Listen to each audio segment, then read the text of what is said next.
Ketertarikan Vincent Henry Iswarasioso di industri teknologi sudah dimulai sejak remaja. Vincent akhirnya membuat Dana, fintech yang menjawab kebutuhan masyarakat. Itulah kenapa pertumbuhan Dana sangat pesat di kala pandemi COVID-19 melanda Indonesia. Lantas bagaimana perkembangan Dana dan apa yang menjadi target Dana ke depan? Berikut ini wawancara dengan Vincent Henry Iswarasioso, CEO Dana Indonesia. Kalau dari Dana sendiri melihat bahwa sebenarnya pertumbuhan dari Dana masih berlangsung lumayan pesat, tapi kalau kita melihat overall penetration dari pembayaran digital di Indonesia itu potensinya masih sangat besar ya. Kalau kita melihat dari data-data sudah menyebutkan bahwa pengguna dari sistem pembayaran digital itu sudah mencapai 55%, tapi penggunaan dari pembayaran digital itu masih sekitar 10%, jadi gapnya itu masih lumayan tinggi, sehingga kita melihat kalau dari Dana sendiri, meskipun kita sudah bertumbuh lumayan pesat ya di 3 tahun terakhir ini, kalau dilihat dari ranking dari aplikasi Dana kami itu masih di sekitar top 10 ya untuk semua aplikasi overall di Indonesia 3 tahun terakhir ini. Tapi kedepannya kita juga melihat ini masih bisa tetap di-improve. Kita merasa market potensi masih sangat besar dan kita harus menjaga supaya pertumbuhannya tidak cuma di-maintain tapi bisa diakselerasikan ke depannya juga. Dan kita confident bahwa masyarakat Indonesia itu untuk penerimaannya juga sangat baik karena ada sharing yang dilakukan waktu acara dari KTT ya, ASEAN. Itu juga disebutkan bahwa Indonesia adalah salah satu negara paling cepat untuk transformasi digital di Indonesia, di ASEAN. Oke Pak, tapi dari Dana sendiri kan kita lihat bahwa sebenarnya fintech di Indonesia yang untuk alat pembayaran juga cukup banyak. Dana sendiri ingin memposisikan seperti apa, keunikannya apa dan keunggulannya apa sih Pak?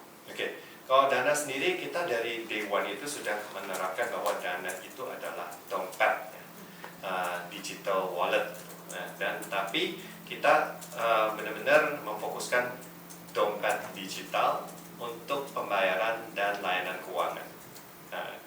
Kita sudah lumayan banyak memberikan service-service untuk sistem pembayaran secara digital, dan pertumbuhan Dana pesat itu juga terjadi karena kita memberikan produk layanan sistem pembayaran yang baik dan sangat disukai oleh masyarakat. Kedepannya kita juga mulai menawarkan layanan-layanan keuangan gitu, contohnya untuk investasi, contohnya untuk pinjaman dan juga untuk layanan asuransi. Kita merasa ini suatu layanan yang sangat dibutuhkan juga, tapi kita harus memberikan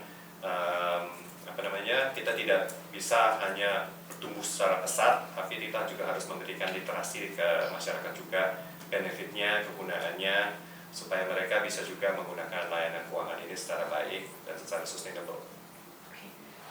Nah, mungkin Pak, kalau kita lihat sekarang kan dari orang itu bukan tidak menggunakan fintech karena tidak tahu, tapi mereka karena tahu keamanannya kurang atau seperti apa. Nah, kalau dari Dana sendiri, bagaimana sih Pak mengatasi kayak tadi security atau keamanan itu? Apalagi banyak juga keluhan dari pengguna fintech, baik Dana maupun fintech lain soal keamanan yang uang mereka diambil dan sebagainya. Kalau dari Bapak sendiri seperti apa Dana menanggapi hal ini? Dari Dana sendiri sebenarnya kita sangat memfokuskan tinggi sekali untuk keamanan. Bisa dilihat dari survei-survei yang sudah dilakukan juga dengan ada security scorecard dari benchmarking gitu ya dari industri, bahwa Dana itu untuk layanan security keamanannya termasuk yang leading ya di Indonesia. Cuma memang kita harus sadari bahwa banyak terjadinya yang kita sebut scamming. Scamming itu bahwa penipuan online. Nah, ini kita juga berbareng-bareng dengan industri, berbareng-bareng dengan pemerintahan, gimana kita bisa melebarkan edukasi tentang scamming ini supaya orang-orang tidak mudah untuk terbuai atau ditipu dengan cara seperti ini. Nah, ini macam-macam ya, scamming itu bisa terjadi dengan contoh yang sekarang banyak terjadi itu dengan customer service palsu, atau kita juga bisa lihat dengan terjadinya link pembayaran palsu atau barang menang reward palsu, seperti itu semua. Itu kita sering mengadakan edukasi online, edukasi offline juga, dan kita juga bekerjasama dengan industri gimana supaya kita bisa memberikan ini bersama-sama. Karena ini terjadinya ini tidak hanya di satu platform ya, karena ini berbagai macam platform, bisa terjadi di platform dari sosial media juga, bisa terjadi dari platform telco juga, dari commerce. Nah ini semua kita bareng-bareng gimana kita tidak hanya mengajarkan di satu platform, tapi di semua platform gimana memproteksi penggunanya. Ini sesuatu yang kita sangat serius kita lakukan, kita benar-benar setiap minggu kita track dan kita cari solusinya supaya pengguna bisa merasa jauh lebih aman. Karena kita juga menyadarkan kita tidak bisa hanya memproteksi dari sistem keamanan di platform kami juga, tapi kita juga harus membantu bersama-sama di platform lain semua supaya tidak terjadi penipuan-penipuan yang menggunakan nama dari platform-platform apapun itu kami atau yang lainnya juga. Mungkin yang terakhir Pak, untuk pesan dari pendengar Kontan dan penonton Kontan, untuk mencegah terjadinya masalah di fintech itu seharusnya apa sih Pak yang harus mereka lakukan? Kita itu harus kolaborasi ya, karena dalam arti gini, scammers atau fraudsters atau pelaku-pelaku yang ingin menyalahgunakan platform itu kan tidak terjadi di satu platform, tapi terjadi di berbagai macam platform. Kita semua harus bareng-bareng, kita kolaborasi, sharing. Kita sharing, kalau terjadi di sini langsung kita share ke semuanya, jadi tidak bisa dilakukan lagi. Bisa terjadi di kami, kita langsung share. Di platform lain kita juga share. Kita sekarang kerjasama juga dengan pemerintahan untuk make sure sharing ini bisa disebar dan bisa semua platform yang bekerjasama dengan kementerian-kementerian yang melakukan ini semua itu bisa mendapatkan data ini semua.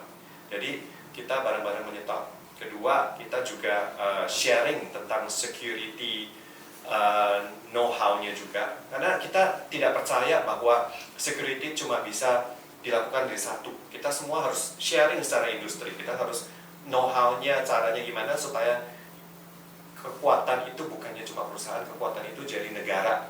Jadi kita sebagai negara bisa memprotek satu sama yang lainnya semua. Ini penting sekali dan kita sering itu melakukan acara ini di forum-forum gitu. Kita contohnya di sistem pembayaran kita di forum ASPI, di fintech di forum AFTEC, terus kita juga kerjasama dengan Kementerian Kominfo, kita juga kerjasama dengan Kementerian Perdagangan, gitu, karena mereka yang meregulasikan e-commerce ya, e-commerce juga, dan Bank Indonesia dan OJK. Jadi itu semua kita lakukan sering dengan kolaborasi dengan pemain-pemain industri yang lainnya semua, dan kita ingin supaya semua yang merasa terjadi ada kejanggalan atau merasa ada keanehan bisa menanyakan dulu.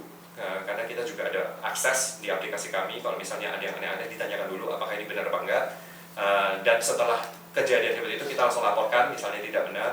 Itu kita mengharapkan dari pengguna-pengguna bisa berhati-hati lebih, karena banyak sekali scamming yang terjadi. Nggak cuma di Indonesia sebenarnya, ini sekarang sudah terjadi global juga. Ini global issues. Kita juga sering interaksi dengan international forum juga tentang kesadaran ini. Jadi bareng-bareng yuk kita dengan teman-teman juga kesadaran dinaikkan, membantu satu sama lain. Jadi kita bisa menjaga keamanan tidak hanya satu di platform-platform, tapi menjaga keamanan secara nasional.